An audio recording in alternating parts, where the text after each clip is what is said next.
Chapter 2. The Great Physician. The hospital halls felt heavy, not just with sickness, but with fear. Rashelle could feel it the moment she and the women stepped through the sliding glass doors.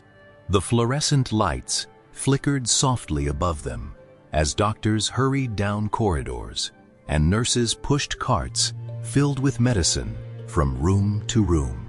Families sat quietly in waiting areas, holding onto paperwork and bad news. Behind, Rashelle walked a diverse group of women from different backgrounds and nationalities, each carrying the same fire in their spirit. Some wore casual clothes, others carried Bibles close against their chest. But every one of them understood why they had come.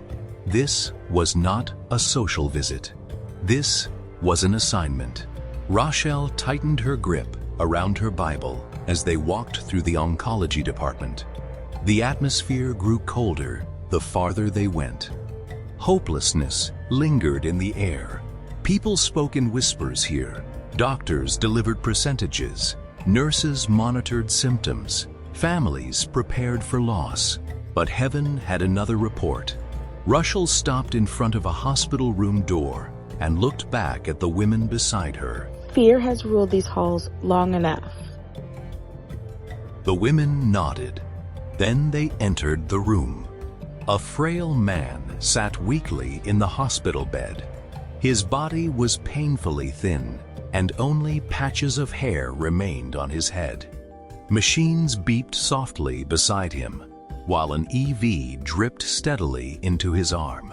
His eyes looked tired, defeated, empty. Rashelle slowly walked closer. How are you feeling? The man let out a weak laugh. How do you think? The doctors already told me things aren't looking good. I'm just waiting at this point. One of the women lowered her head sadly, but Rashelle pulled a chair beside his bed and sat down calmly. Your condition is not greater than God. Jesus Christ is still a healer. But you cannot partner with fear and expect life to grow. I don't even know how to think positively anymore. That's because fear has spoken over you daily. Death and hopelessness have surrounded your mind for so long that you've started agreeing with it. Healing begins in the spirit first. God can restore your body, but you must reject agreement with defeat.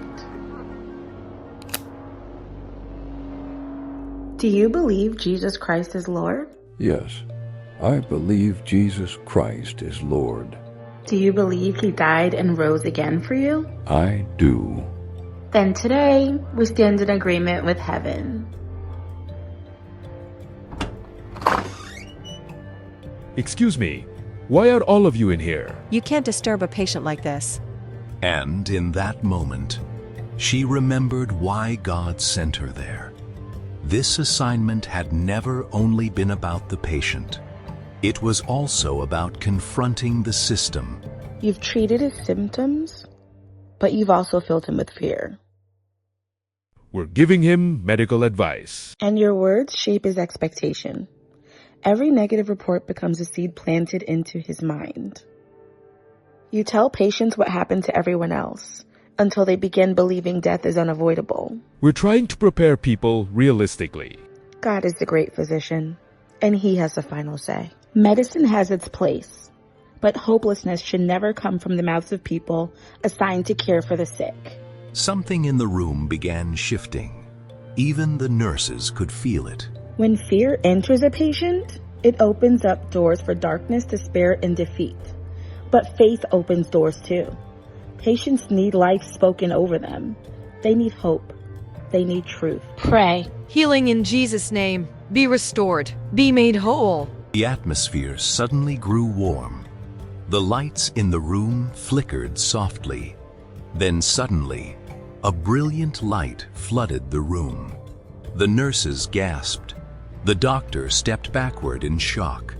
Golden light filled every corner of the hospital room with overwhelming peace and power.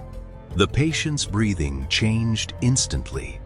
Strength returned to his body. Color rushed back into his skin. The weakness left his eyes. Slowly, the man sat upright in the bed. Then he smiled. Not weakly, not painfully, but fully alive. The doctor stared in complete disbelief. One of the nurses covered her mouth in shock. What just happened? I feel alive. The room stood frozen in awe.